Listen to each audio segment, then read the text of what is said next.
Army bisa tiru. Ini yang dilakukan J-Hope untuk menenangkan diri saat sedang ditimpa masalah besar. Ketujuh member BTS baru-baru ini menjalani interview yang direkam satu persatu. Pertanyaan yang diberikan untuk para member BTS juga berbeda-beda tergantung apa yang ingin diketahui penggemar dari masing-masing anggota.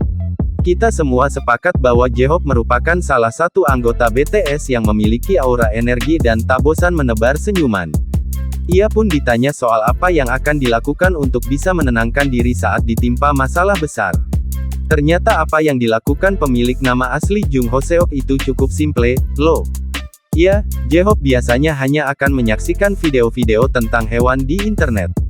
Perilaku hewan yang lugu dan apa adanya itu membuat hati J-Hope merasa damai dan kembali bersemangat untuk menghadapi permasalahan hidup.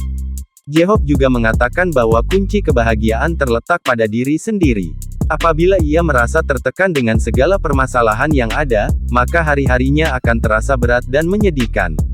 Namun sebaliknya, apabila J-Hope memilih untuk tetap berbahagia dan menghadapi permasalahan dengan lapang dada, maka hari-harinya terasa lebih menyenangkan. Apa yang dilakukan J-Hope sangat bisa dicontoh oleh Army. J-Hope mencoba untuk selalu menjalani hari-harinya dengan senyuman, meski sebenarnya ada setumpuk permasalahan yang harus diselesaikan. Ia juga mengambil sedikit waktu untuk menghibur diri, dan mencari cara yang akan membuat hati dan pikirannya terasa sedikit nyaman.